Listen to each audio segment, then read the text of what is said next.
once I understood like the charges of molecules and like I understood the periodic table, like it was wraps. It was wraps from there, because I was like, oh yeah, I'm doing this for sure.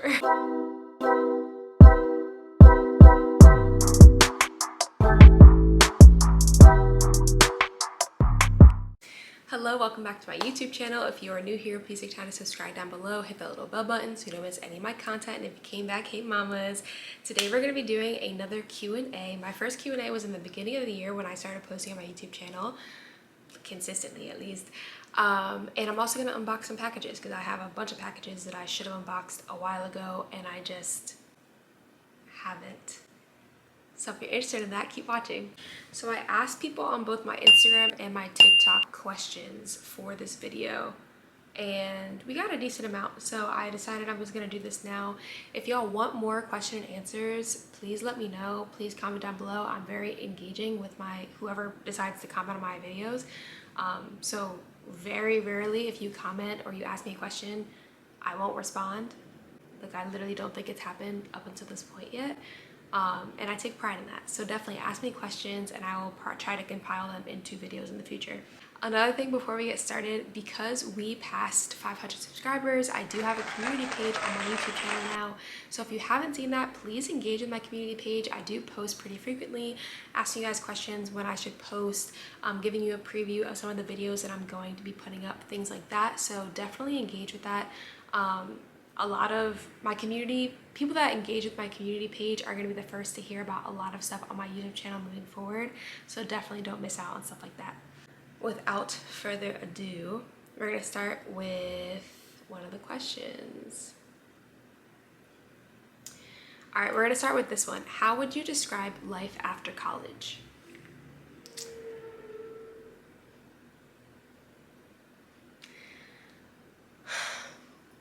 I think my experience after college has been a little bit weird, solely because I did graduate in 2020 and I was kind of forced into life after college prematurely, if that makes sense. So I had to leave school in March of 2020 as opposed to usually people graduate in like May 2020 or June 2020, depending on your school. But mainly my life has really just been working. I started my new job, or the job I have currently, in July of 2020. So I'm coming up on my 2-year anniversary, which is kind of cool. But it's really just been working and paying bills and working some more, learning how to be financially independent, navigating friendships, long distance. That has definitely been very difficult for me, especially given like the type of person I am. I'm very, I don't know, I really like, you know, being around my friends, being able to go see them. And I understand, of course, all of my friends, I'm not gonna be able to like live near them or live close in proximity like in college, but navigating friendships post-college has been kind of difficult. But still, I'm doing it, and I have my small circle of friends that I really hold near and dear to my heart. Some from college and some that I met since college. Again, I think the pandemic has kind of altered what a quote-unquote normal post-college life would be like, but it's really just working, paying bills, meeting new friends, traveling safely, having my own place. So I'm actually the youngest, if you don't know that. So I normally have always had to share stuff with my older sisters, but this is my first time ever having my own space. So learning how to live by myself, learning how to clean up after myself, and it's definitely been a lot of trial and error. So it sums up with trial and error. You're just learning a lot of stuff. Do I like post-grad more than undergrad? Yeah, for sure. But yeah, let me know if that answers your question. All right, so our first package is actually from Dr. Dennis Gross. They sent me a really big PR package. She's so cute. Of course, I did technically take this out of the box already, but I didn't actually look inside. So I don't know why I took it out of the box and then didn't open it. All right, let's see what's inside. All right, 3 steps to your best skin. Start with Alpha Beta. So they have a cleanser, a peel, and a hydrate. So I think a moisturizer of some kind. Okay, ooh, I've never tried their cleanser before. Okay, so it's an AHA and BHA daily cleansing gel. Okay, these are like my absolute favorite. I've actually had these on my TikTok before, and I'm very excited that they sent me more because I was going to buy more because I actually recently ran out. And this is a moisturizer. Okay. Dope. Let me know if y'all want to see me do more like product reviews on my page. I'm very comfortable doing product reviews, but I just don't normally do them. But y'all let me know. Oh, this is like super cute. Thank you so much, Dr. Dennis Gross. I like have been getting PR from them for a little bit now, but again, this fantastic. And this is also my largest PR box from them. So again, let me know in the comments if you want me to do a product review of these products, and your wish is my command. All right, another question. So from TikTok, it says, "Hey girl, hey, a fellow Black girl in STEM, questions for you. How'd you get started? How did you find your community in STEM?" How did I get started in STEM? It sounds kind of weird, but science was literally the only subject in school, like I'm talking like K through 12, that actually gave me any issue.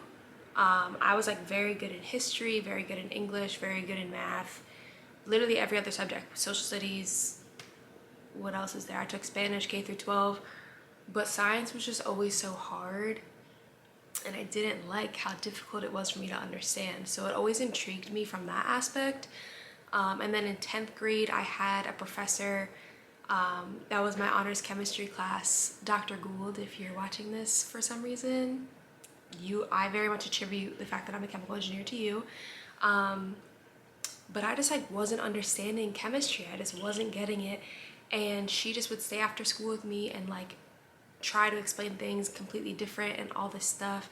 And one day it just clicked, and I just literally never looked back. I just like the feeling, I don't know, I was just so excited about it. So that's how I like got started, if you will. How did I find my community in STEM? So I went to Villanova University, for those that don't know, which is a PWI, a predominantly white institution. So finding my community was a little bit difficult. I did talk to my classmates, and I think chemical engineering and engineering in general is very like group based. So I did have a lot of like group projects that I had to do.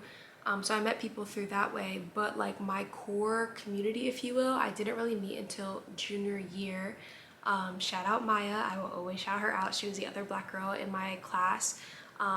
Aaron Sykes was another Black man, and AY, so it was like the four of us. And yeah, so I found my community, if you will, my junior year into my senior year. Now my community now, when I started content creating, I was like, okay, like what really means a lot to me, and it was the fact that I didn't have a huge base, you know, while I was going through STEM.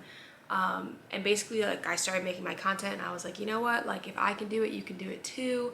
This was my journey, you know, this is what happened to me throughout my experience. And then I found Black women in STEM on the internet. So now my community is really across the United States, global, and it's been really cool to be able to experience the fact that even though being a Black woman in STEM can be very lonely at times, it's not a unique experience. So you can take that as something negative, but I tried to spin it as a positive and kind of reframe my thinking. So I'm trying to leverage, you know, all the people that I've met to be able to reach more Black women, and build my own community, but build other people's community too. So got started because science was hard, and my community now, a lot of it has stemmed from just being on the internet and talking. Another comment from TikTok, so this is a great idea, thank you. Did you do any internships while you were in college? And if so, do you have any tips for applying? So yes, I did have internships during college. I had 3 summer internships. My school did not, like it wasn't flexible enough to do co-ops, which are normally like 6 months to 9 months to maybe a year, depending on your school. And I worked at another pharma company, different from the pharma company that I currently work at. It is possible. I think my situation was a little bit abnormal in that usually you don't really get internships until like after your junior year, so like the summer going into your senior year, and then maybe after your senior year as well, just because a lot of engineering curriculums, you're really taking your core classes sophomore, junior year. But I was very, very lucky because my mom worked at the pharma company, not on the R&D side, but in consumer. And she was able to leverage some of the people that she knew to try and figure out, you know, who was in R&D, who could like my kid talk to. So initially some of those contacts didn't work out, but I was able to find somebody that was willing to give me an intern or give me an interview. And after interviewing, I was able to get an internship after my freshman year, which was super cool. I learned so much, and it actually really did set the foundation for where I am now and kind of sparked my interest in what I do now. So looking back on it, it is kind of cool. As for applying, I do talk about this on my TikTok a lot. I am going to try and bring it to my YouTube as well, but leveraging, if you have any parents, any friends, any teachers, anybody, you know, that could potentially know anyone at a company that you're interested in or in an industry that you're interested in, use those people.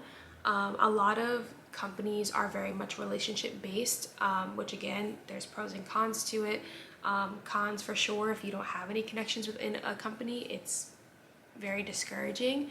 But a lot of people don't think to use their professors or ask their professors if they have any friends in a certain industry that they're interested in. So that would definitely be number one. Number two, always have your resume ready at all times because you really don't know when you're gonna need it. For example, when I was actually applying to the job that I currently have, the job posting was online and I scrambled for like a week because I was like, my resume wasn't good. I went back a week later and the posting was gone. And I was literally heartbroken because I genuinely felt like this was like, oh, this is the job that I want. Like, this is my dream job. This is what I want to do. I was very lucky because they did eventually put the same job posting back up on the website, and then I was able to apply because I had my resume.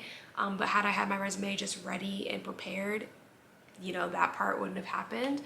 And then three, just like networking, being yourself. Also ensuring that when you do get interviews, because you will, interview the people. That makes people more memorable. I've been able to work on the recruitment panel for my job currently, like for my department. And one thing that really sets candidates apart is them interviewing us, them asking us questions, them figuring out, is this place a good place for them? It makes the recruiter kind of want you more because they know that you really put thought into it. So between those three things, I definitely think those are really important. If you have any other questions or you want more tips, just let me know, comment down below.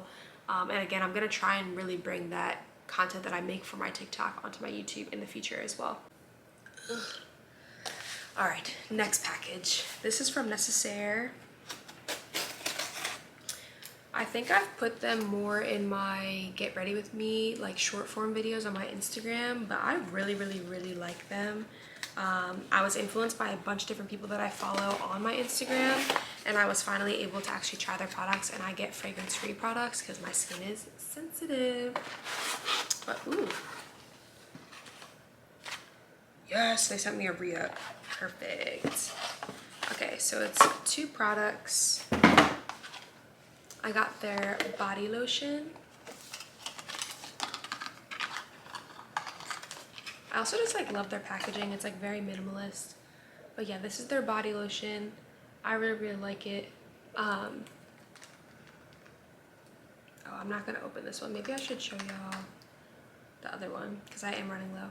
But their body lotion is dope. It's fragrance free, again, for your body, multivitamin, moisturize, nourish, strengthen.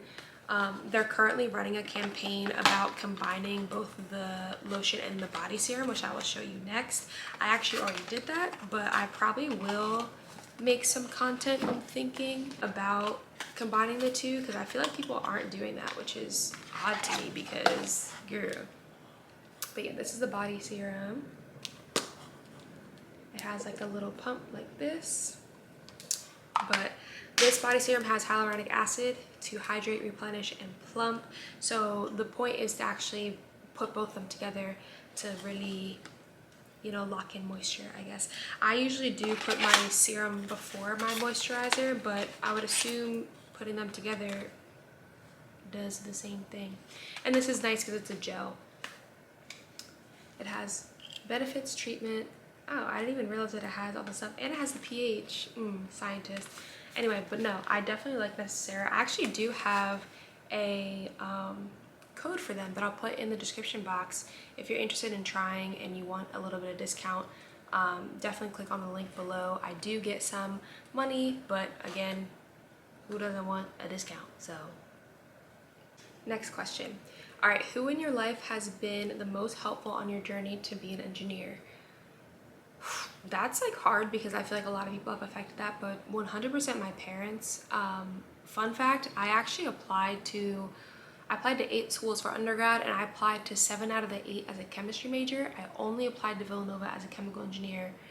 And that's simply because my dad kind of in passing mentioned like, oh yeah, like you like math, you like chemistry, like I feel like this might be something, and you know, like chemical engineers can do a lot of stuff. They're very versatile. It's a very versatile discipline to have. And now I'm a chemical engineer. So definitely I have to give props to my dad 100%, because had he not randomly said that in passing, like I just wouldn't have thought about it. Like I would have been a chemist, which would have been cool, but still I wouldn't have thought about it. My mom as well, she's like my #1 cheerleader. Honorable mentions, I have had some good professors, not necessarily in undergrad, but just professors in general. A lot of my friends have been super supportive. It took a lot to get here. It took a lot to get here, but yeah. Okay, somebody else asked, you might have already talked about this and I just didn't see it, but do you have a moment in time when you knew this is what you wanted to do? 100% 10th grade honors chemistry class, maybe a random Thursday after school when Dr. Gould was telling me about polyatomic ions, which sounds so crazy, and I feel like I don't even really talk about polyatomic ions like in my life. But no, once I understood like the charges of molecules and like I understood the periodic table, like it was wraps. It was wraps from there, because I was like, oh yeah, I'm doing this. I'm doing this for sure. Okay, how do you get lab experience as an undergrad student? Also, does it matter what year you are in to work in a lab? So this is gonna vary based off your university. My university did have a undergraduate research fellowship for freshmen. You could actually do it as early as the summer after your freshman year.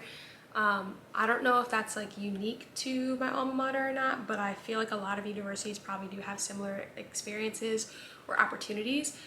So my main advice would really just be to look on your website. Also, just ask the professors that you currently have. I don't think there's technically like a year minimum to be in a lab, but I do think that like juniors and seniors are going to be probably prioritized over freshmen and sophomores, depending on their major, depending on if they're doing a Bachelor of Science and a Master of Science, like in a 5-year program, things of that nature. But you just have to ask. What else was the question? Oh, how did I get my lab experience? I actually didn't work in a lab at school at all. Yeah, my only lab experience was through my internships, which of course was a very, very good experience. But at least at school, I never had lab experience. I never worked in a lab there. My senior year, there was an opportunity to do like a research elective, if you will, and you would be able to like have your own project and like write like a mini thesis, if you will. But I wanted to finish my minors. I was an ethics minor, which I had to take completely separate classes for.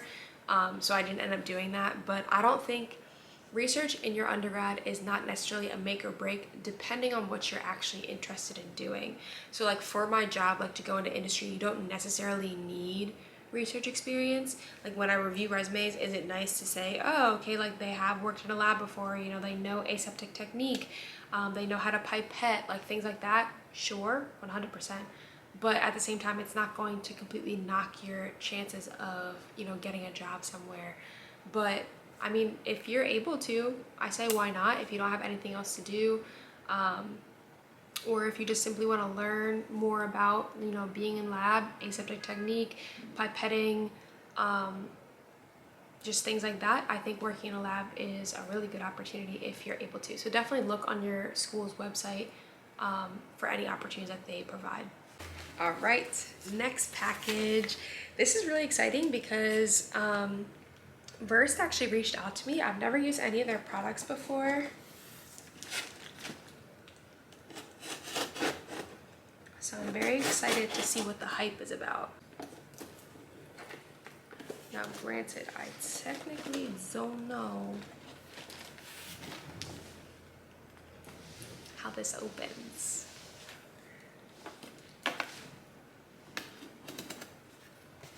Like, hello?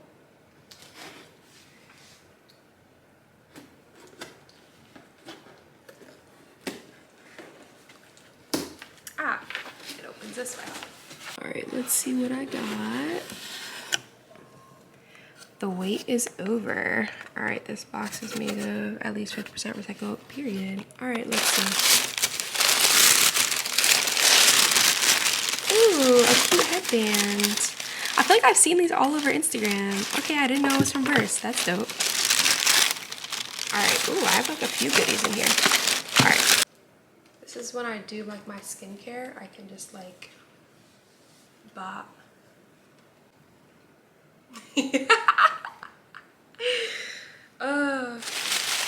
I crack myself up. Anyway, all right, so we got a Skin Soak Rich Moisture Cream per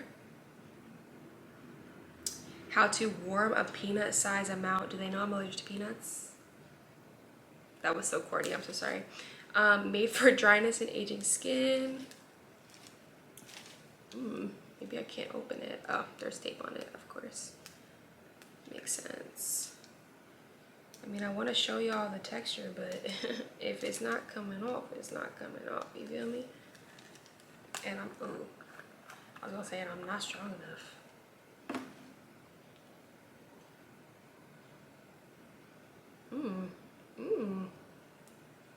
I like that. Y'all see that?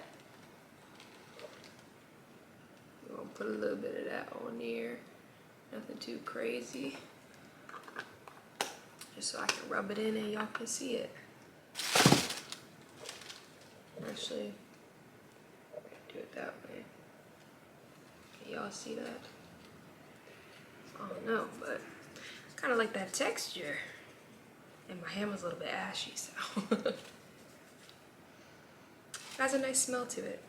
Okay. Next up, Doctor's Visit Instant Resurfacing Mask. This is the TikTok famous mask. It's AHAs and BHAs. Alpha hydroxy acids and beta hydroxy acids.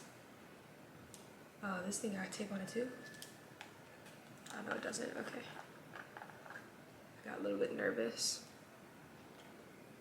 Ooh, it's like jelly. You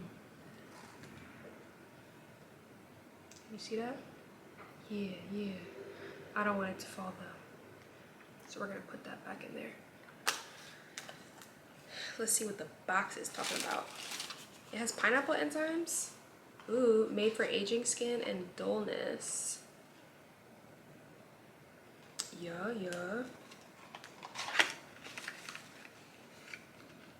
That's so cute. They have they personified it. So it's like, I'm a weekly radiance boosting mask that resurfaces skin with exfoliating acids, lactic, glycolic, salicylic, AHAs and BHAs. Lactic acid and glycolic are AHAs. Salicylic acid is BHA. And fruit enzymes, pineapple and papaya. Okay. Once a week. We're gonna try that. Maybe I'll make a video. One of like my wind downs, I'll do this. Let's see what happens. Out of Sight Dark Spot Gel. Ooh, I definitely didn't want to break the box. I like the colors of all these products. It's like a spot treatment. Not them leaf blowing outside. Apply a thin layer to clean dry skin. Let it sink in before applying moisturizer.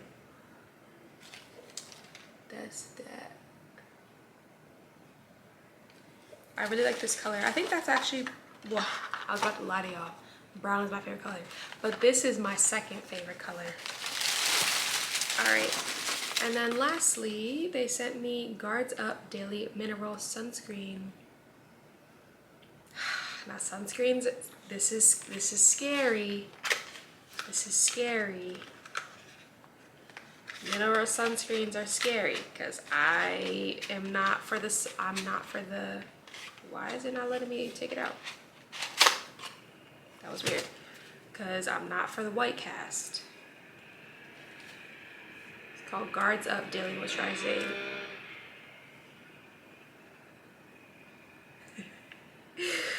I'm gonna try this most likely off camera. Don't want to put nobody on blast, but first, thank you. Yeah, I'm very excited. Again, let me know in the comments if you want me to start doing product reviews, because I will do them. I just naturally don't. I normally just only talk about products that like I know that I like, as opposed to trying them in front of y'all and then being like, this sucks. You know what I'm saying? All right, more questions. Oh, I already answered that one. Okay, I feel like this is like my $1 million question always. How do you balance work, content creating, and personal life? I still, after all this time, don't really have an answer for you, but I will tell you what I do on a regular basis. So I do have a calendar on my fridge. Every month I will color code certain things. So like when I have bills, that's in blue. Plans in general will be in black. Anything work related will be in orange. Payday will be green. And I think, oh, and then when I exercise, it's in blue. So that's something that I do every month to try and like make myself aware of any deadlines that I have or things to look forward to. I always walk past my fridge, so like that is positive for me at least. I recently actually set a lot of goals for myself, but very intentionally. I did like a 3-month look ahead, and I broke down what my goals were, what I wanted to do each month, or what I want to accomplish each month. What could I do weekly to accomplish those goals, and then are there anything daily that I could be doing in order to accomplish those goals? If you're interested in like seeing more of that, I can potentially make a video if you're interested in that. But I think it just boils down to every day I figure out what I need to do. As it relates to like my content, at least for my Instagram, I use my photo app as like a makeshift feed. And I basically just put in my photo app like things, sneak peek, things that I'm going to be posting in order, so I can literally go into the folder, see what's next, and then like put that into my Instagram, or put that, well, really mainly my Instagram I do that for, because my TikTok I'm more just like make on the fly. For TikTok I try and post like once or twice a day. If I'm doing like really well, I'll do like one trending sound, and whenever I'm scrolling through TikTok just like leisurely, I'll always save sounds, and then I'll have like a talking video, whether that be about STEM or whether that be like me stitching a video or whatever the case may be. Instagram, I am trying to do like post 4 times a week, 2 photos, 2 reels. I like photos, I'm never gonna give up photos. So that kind of gives me a balance with it, but also I've really started liking to make like short form video content as well. And then any video content that I make for my Instagram, I will post on my Pinterest as well. As for my YouTube, I post twice a week, Mondays and Wednesdays, 11 a.m. So really I've been trying to, like, I'll film towards the end of the week, and then edit over the weekend, and then post that for Monday, and then I'll film like maybe Monday or Tuesday, edit that, and then post Wednesday. So that's like in general, at least for content wise. Work is a lot, like regardless, especially recently, like I've just gotten a lot of stuff to do at work, so it's hard sometimes. I'm also like an alarm girl, so like I normally do post around 11 a.m. like every day, so I usually am at work. So I literally will have like an alarm go off and then I'll post and then keep doing whatever I'm doing in lab, or if I'm in a meeting, or you know, whatever. And then personal life, that's like my therapeutic time, if you will, outside of therapy, of course. So like I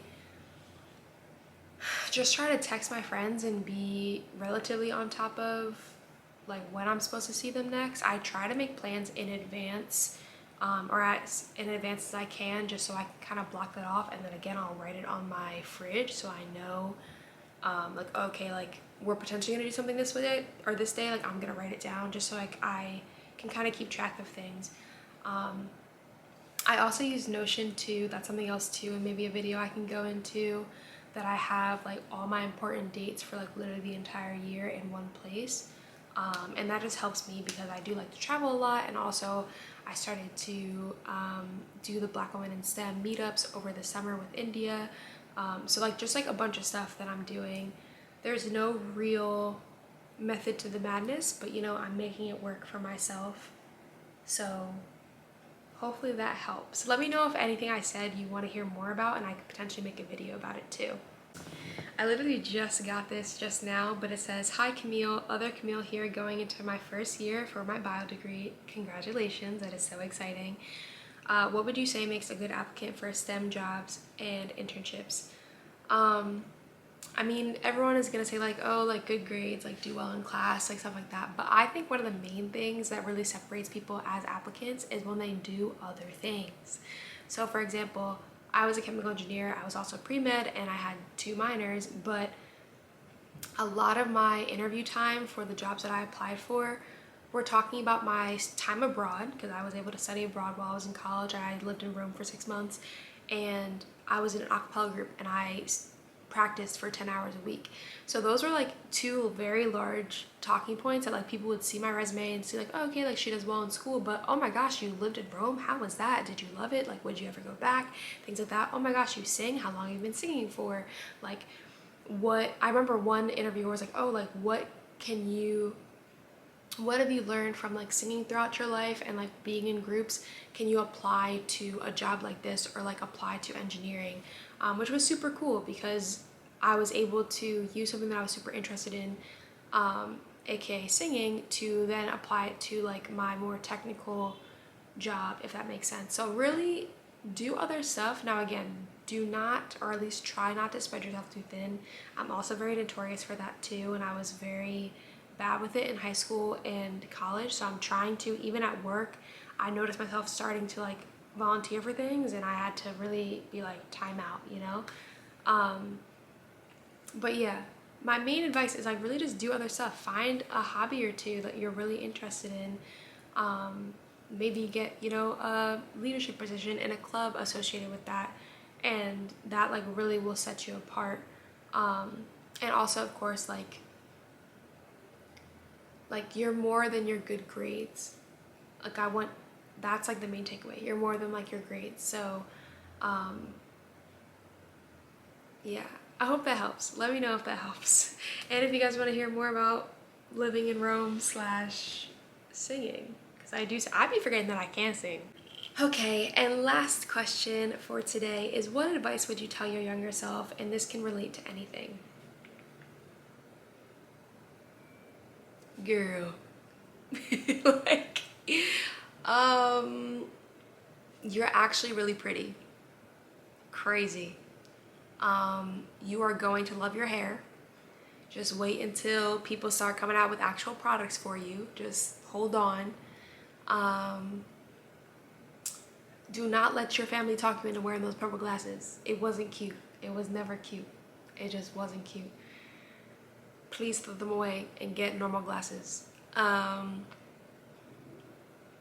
don't know. In all seriousness, I think my main thing would just be like, it's okay to be good at multiple things. I made a TikTok about this before, and basically I was talking about how growing up, I was good at a lot of different stuff. I was good at, you know, singing. I was good at not being able to think of it. Like, I was good at a lot of different stuff. Like, I was like really interested in school, but I love singing, and I was also really good at track, but I was also in debate and all this, like all these things, right? But I never really had like that one thing that like was associated with me that like I was like the best at. And I think I allowed other people's opinions of, oh, like having that one thing, you know, being like the track star and like that's it, was like better than like, you know, being pretty good at a bunch of different things. And it's like always comes back to like the jack of all trades quote. I'm forgetting the full thing now, but I do have it in my notes because I do refer back to it pretty often. A jack of all trades is a master of none, but oftentimes better than a master of one. Initially, I feel like most people only hear the first part of that quote, and I actually made a TikTok about it too. But that second half of the quote is what my younger self really would have appreciated hearing, because it was okay that I was good at a bunch of different things and that I didn't just have that one thing that I was the best at. It was okay that I had a bunch of different interests. Honestly, now I think it's like a full circle moment because it's reflected in my content. You know, I talk about being a Black woman in STEM, but I also talk about my hair, I talk about my skin, I talk about just my life as a 23-year-old navigating new things on a regular basis.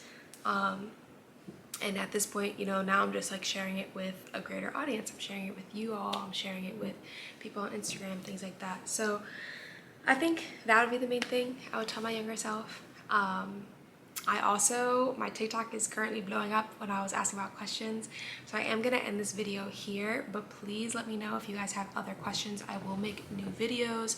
And again, I really appreciate y'all rocking with me. It really means the world to me. A lot of the opportunities that I've been able to get, yes, you know, came from my work ethic, came from the fact that I'm interested in a lot of different things, but a lot of it came from you all. The fact that you enjoy watching me on your phone or iPad or TV or computer or whatever you're watching on. So I really, really appreciate it.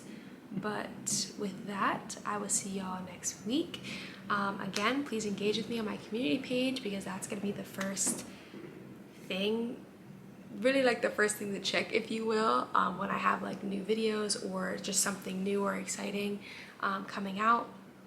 We are relatively quickly approaching 1K subscribers, so I do want to do some sort of giveaway. So also, if you want to comment down below anything that you'd be interested in getting, whether that be skincare or hair care or tickets, I don't know, just like something, because I do want to be able to give back to y'all, because you're pouring so much into me. So see y'all next week. Make sure that you subscribe if you got to this point, hit that bell button so you don't miss any of my content, and I'll see y'all next time. Bye.